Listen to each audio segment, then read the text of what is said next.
Parallel axis theorem and perpendicular axis theorem आज का topic है। इसका डेरिवेशन करना है, स्टेटमेंट भी समझना है।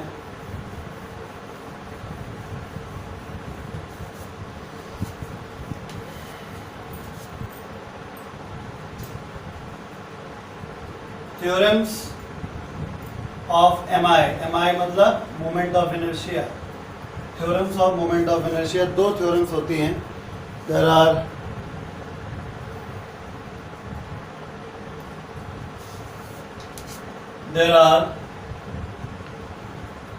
two theorems of moment of inertia. ठीक है, two theorems of moment, MI का मतलब मोमेंट ऑफ इनर्शिया है। There are two theorems of moment of inertia. आप इसको अपना रिवीजन ही समझें। जो बच्चे अपने डाउट्स पूछ रहे हैं वो उस कंटेंट से हैं जो आपके एग्ज़ाम में आने वाला है, समझ रहे हैं? तो एक तरीके से आपका रिवीजन भी हो रहा है। लास्ट टाइम पे भी किया था, अभी फिर कर रहे हैं। ठीक है, मैं आगे भागने की कोशिश नहीं कर रहा हूँ। जिसको जो डाउट्स है आप पूछ सकते हैं। ठीक है, तो there are two theorems of moment of inertia. पहला होता है parallel axis theorem. Parallel axis theorem, ठीक है। AX CS कहीं कहीं लिखा जाता है, AX IS भी कहीं कहीं लिखा जाता है, पैरेलल एक्सिस थ्योरम। और दूसरा है परपेंडिकुलर एक्सिस थ्योरम। तो मोमेंट ऑफ इनर्शिया की दो थ्योरम होती हैं, एक पैरेलल एक्सिस थ्योरम, एक परपेंडिकुलर एक्सिस थ्योरम। सबसे पहले हम लोग पैरेलल एक्सिस थ्योरम देखेंगे। देखिए फटाक से, पैरेलल एक्सिस थ्योरम। स्टेटमेंट क्या फटाक से लिख देता हूँ पैरेलल एक्सिस थ्योरम में। The moment of inertia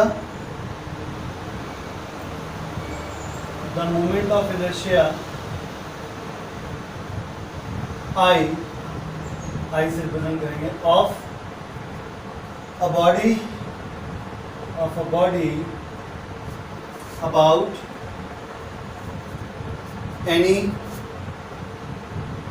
any axis. The moment of inertia of a body about any axis is equal to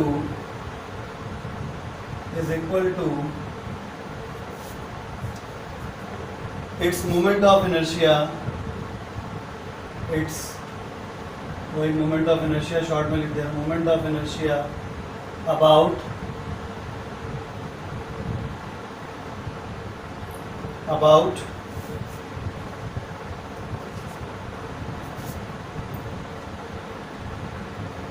its center of mass ICM। ठीक है, plus लिखा हुआ है थ्योरी में ही, plus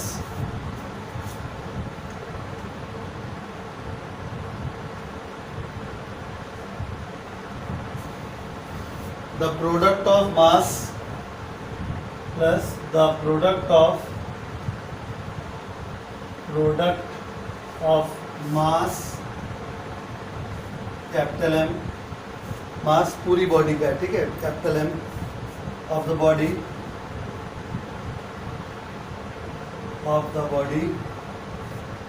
and the square of perpendicular distance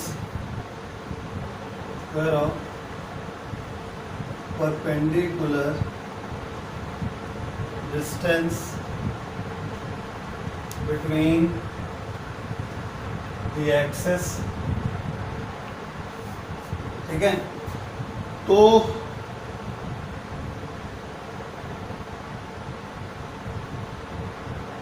provided both axis, यहाँ पे ध्यान रखिए, provided both axes must be parallel।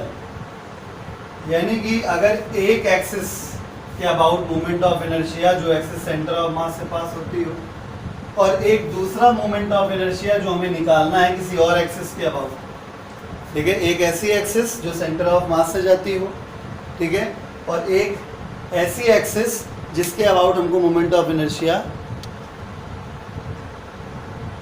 निकालना है, एक ऐसी एक्सिस जिसके अबाउट हमको मोमेंट ऑफ इनर्शिया निकालना है। अगर वो दोनों आपस में पैरेलल हैं तो उस कंडीशन में ये चीज़ फॉलो होगी, ठीक है, क्या कि नया moment of inertia equal to centre of mass और moment of inertia plus product of body का मास और परपेंडिकुलर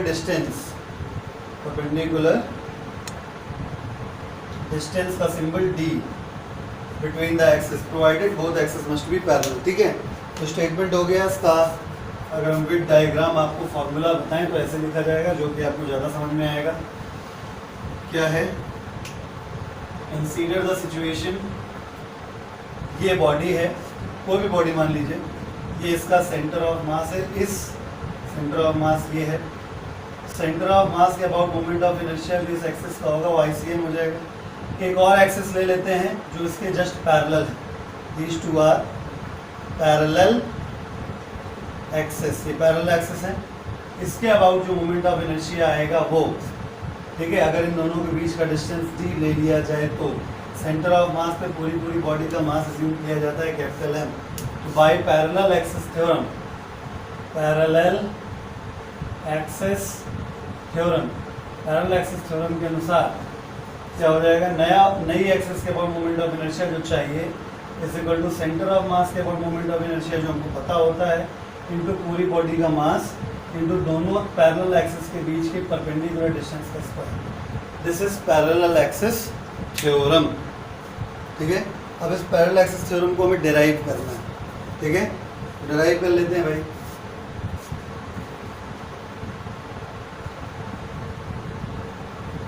कोई भी बॉडी छोटे छोटे पॉइंट मासेस से मिलकर बनी होती है, ये बात तो सभी को पता ही होगी, ठीक है। तो अगर मैं एक मास यहाँ पे ले लूँ, एज्यूम कर लूँ m, और उसकी डिस्टेंस यहाँ से ले लूँ r, तो इस एक्सिस के अबाउट इस मास का जो मोमेंट ऑफ इनर्शिया हो जाएगा वो m इंटू आर स्क्वायर हो जाएगा। या ऐसे कर लीजिए,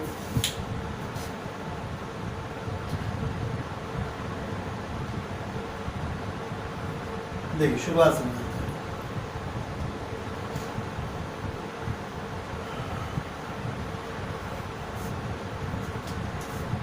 सबसे पहले डायग्राम थोड़ा छोटा बना दिया ताकि स्पेस की भी जरूरत है। ये हैवी पोर्शन है तो सेंटर ऑफ मास यहाँ पे होगा। इमेजिन कर लेते हैं कि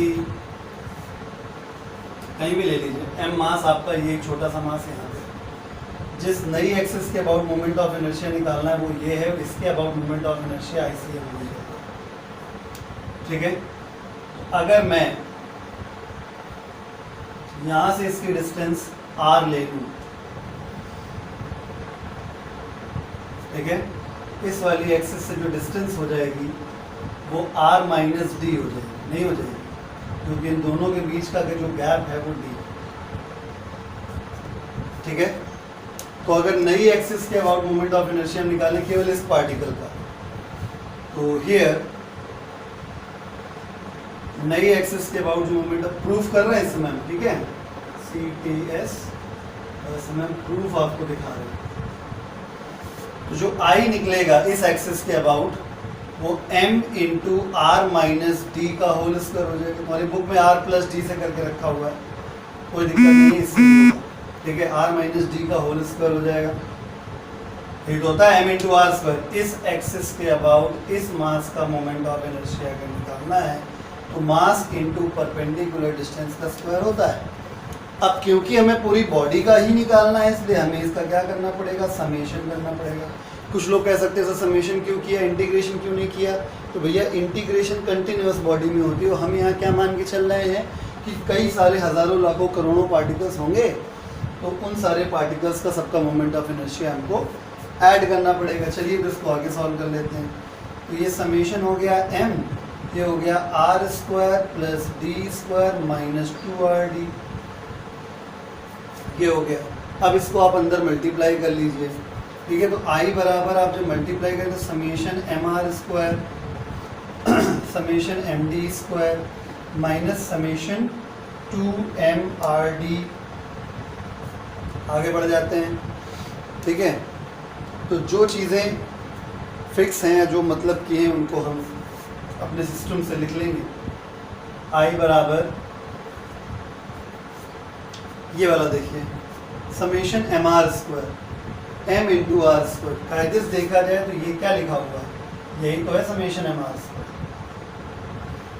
सेंटर ऑफ मतलब ये वाला जो हिस्सा लिखा हुआ है वो मास की सेंटर ऑफ मास वाली एक्सिस से परपेंडिकुलर डिस्टेंस का स्क्वायर लिखा हुआ है, यानी इसका मतलब summation m into r square जो है वो आई सी एम। तो ये हो गया आई सी एम, ठीक है। डी कांस्टेंट है, बाहर निकाल दीजिए, डी स्क्वायर ये हो गया समेशन एम, ठीक है। और 2 और डी यहाँ भी कांस्टेंट है ना, तो 2 और डी बाहर निकाल दिया, समेशन हो गया एम आर। बहुत ध्यान सुनिए, समेशन एम का मतलब पूरी बॉडी का मास हो गया। भाई एक पार्टिकल का मास स्मॉल है, मगर समेशन कर देंगे सारी बॉडी, पूरी बॉडी के मासेस ऐड हो जाएंगे। तो plus d square into m. तो एक काम करता हूँ, कैपिटल एम ये वाला और ये डी स्क्वायर। अब बचा 2d in summation m are, ठीक है। एम इंटू आर, आर क्या है, सेंटर ऑफ मास से डिस्टेंस है। एक बात याद रखिएगा, सेंटर ऑफ मास वो पॉइंट होता है जिसके अबाउट बॉडी बैलेंस हो जाती है, ठीक है। तो आप सीधा सीधा इसको याद भी कर सकते हैं, अगर नहीं याद कर पा रहे तो थोड़ा सा एक जल्दी से बता देता हूँ। मान लीजिए कि ये है एक m1g मास की बॉडी यहाँ लटक रही है, एक m2g मास की बॉडी यहाँ लटक रही है, और ये इस पूरे सिस्टम का सेंटर ऑफ मास है। सेंटर ऑफ मास होने का मतलब है कि इक्विलिब्रियम में रहेगा, ठीक है। इसकी डिस्टेंस यहाँ से r1 मान लेते हैं, इसकी डिस्टेंस यहाँ से r2 मान लेते हैं। ये कैसे घुमाएगा, ये घुमाएगा एंटी क्लॉकवाइज। तो ये प्लस का हो गया m1g इंटू r1, ये तो मूवमेंट हुआ इसका, और ये क्लॉकवाइज घुमाएगा, ये एंटी क्लॉकवाइज, ये क्लॉकवाइज, तो इसका मूवमेंट हो जाएगा माइनस का m2g r2, ठीक है। सबका एल्जेब्रिक सम कितना होना चाहिए, 0, क्योंकि ये रोटेट हो नहीं रहा। m1g into r1 anti clockwise movement, तो माइनस का m2g into r2 clockwise movement. With sign add कर दिया तो ये 0 आएगा, क्योंकि ये इक्विलिब्रियम में है। क्यों इक्विलिब्रियम में है, क्योंकि सेंटर ऑफ मास पे आपने फलक्रम दिया हुआ है पूरे सिस्टम का, तो ये बैलेंस रहेगा। तो अगर आप g कॉमन लेके काट देंगे तो देखिए क्या है, m1 r1 प्लस का प्लस माइनस का m2 r2। इसका मतलब क्या निकला कि सेंटर ऑफ मास के अबाउट अगर हम समीशन कर दें m इंटू आर का, यानी विद साइन जब ऐड किया जाता है तो हमेशा कितना आता है, 0, ठीक है। जिन लोगों को पल्ले नहीं पड़ा है वो रट्टा मार सकते हैं कि समीशन एम आर की जगह पे क्या रखना है, 0 रखना है, ठीक है। कितना हिस्सा हो गया, 0। बस आपका डेरिवेशन हो गया I C M plus M D square. यही है आपका पैरेलल एक्सिस थ्योरम, ठीक है। हम लोग आगे पढ़ेंगे और पढ़ेंगे परपेंडिकुलर एक्सिस थ्योरम। फटाक से देखते हैं परपेंडिकुलर एक्सिस थ्योरम। हमारी बुक में एक्चुअली जो दिया हुआ है वो इसमें मास इधर मान लिया है, तो d प्लस आर का स्क्वायर, उससे कोई फर्क नहीं पड़ा, है ना। अच्छा एक चीज़ और, ये सॉरी ये माइनस है ना, लेकिन माइनस होने के बावजूद ये 0 हो गया तो कोई फर्क नहीं पड़ा, ठीक है। इसको करेक्ट कर लीजिएगा।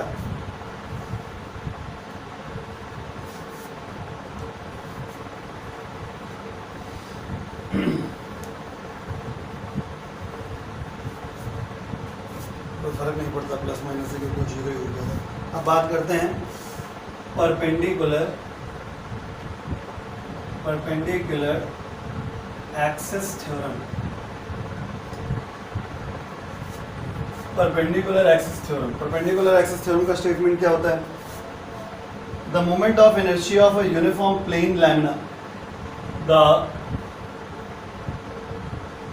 Moment of inertia of uniform plane lamina,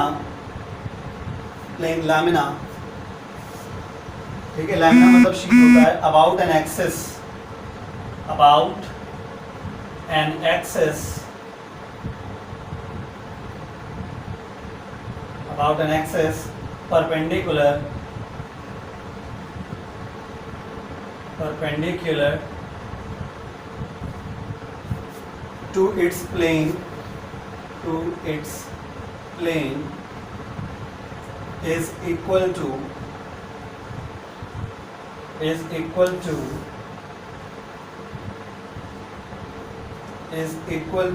the sum of its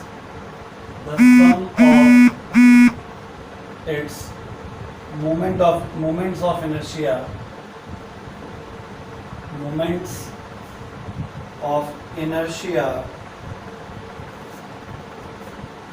about any two mutually perpendicular axes in its plane intersecting on the first axis. बहुत कॉम्प्लिकेटेड भाषा हो गई इसकी, ठीक है. स्टेटमेंट हो गया, मैं आपको फिगर समझाता हूँ तो आप बेटर समझ पाएंगे.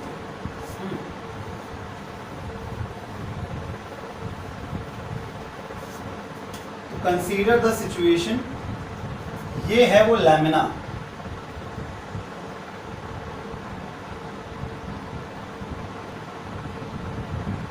ये वो लैमिना, और ये मान लीजिए ये एक पॉइंट है और ये एक्सिस जेड एक्सिस है. ये एक्स एक्सिस है जो लैमिना पे ही लाई कर रही है और ये वाई एक्सिस है जो कि लैमिना पे लाई कर रही है. तो आप समझ रहे होंगे मैं क्या कहना चाह रहा हूँ. मैं क्या थ्योरम क्या कहना चाहिए. थ्योरम ये कहती है कि तीनों एक्सिस एक ही जगह पे होनी चाहिए, प्लेन लैमिना पे इंटरसेक्ट करनी चाहिए.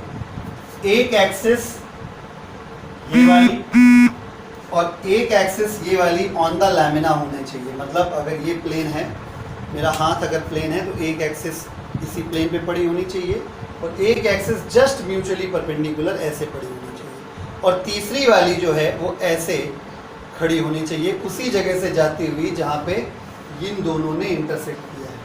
मतलब कहने का ये है कि जो जेड एक्सिस है वो परपेंडिकुलर है, लाइक दिस. आ रही बात समझ में.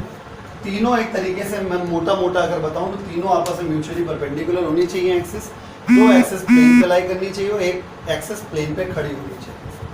तो बताया ये गया कि इस एक्सिस के अबाउट अगर आप मोमेंट ऑफ इनर्शिया देखें और इस एक्सिस के अबाउट अगर आप मोमेंट ऑफ इनर्शिया देखें और इस एक्सिस के अबाउट अगर मोमेंट ऑफ इनर्शिया देखें तो ऐसा पाया जाता है कि खड़ी वाली एक्सिस के अबाउट जो मोमेंट ऑफ इनर्शिया होगा वो उन दोनों लेटी वाली एक्सिस के अबाउट मोमेंट ऑफ इनर्शिया बराबर होगा सम के. यानी according to perpendicular axis theorem क्या होता है, z के अबाउट मोमेंट ऑफ इनर्शिया यानी खड़ी वाली एक्सिस के about moment of inertia equal to दोनों लेटी वाली मोमेंट ऑफ इनर्शिया के सम के बराबर. अब इसको हमें प्रूफ करना है, ठीक है. तो अब चलिए प्रूफ की तरफ चलते हैं, डिराइव कर देते हैं कि कैसे आया. तो ये है प्रूफ.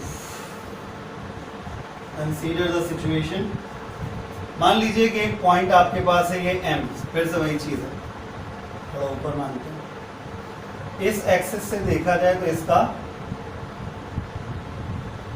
ये डिस्टेंस हो जाएगा परपेंडिकुलर, ठीक है. इस क्योंकि ये x के पैरेलल लिखी गई है इसलिए मैं इसे x लिखने शुरू कर देता हूँ. बिकॉज ये जो यहाँ से इस एक्सिस से, ध्यान दीजिएगा 3D बने होने की वजह से आपको लग सकता है कि ये एंगल कुछ 90 डिग्री के अलावा है, लेकिन ध्यान दीजिएगा ये परपेंडिकुलर है यहाँ से. यानी ये जो x है वो इस y एक्सिस से परपेंडिकुलर डिस्टेंस है. या आप इसको चलिए y कर दीजिए, y एक्सिस से परपेंडिकुलर, याद करने में आसान रहेगा. y एक्सिस से परपेंडिकुलर डिस्टेंस y. इसी प्रकार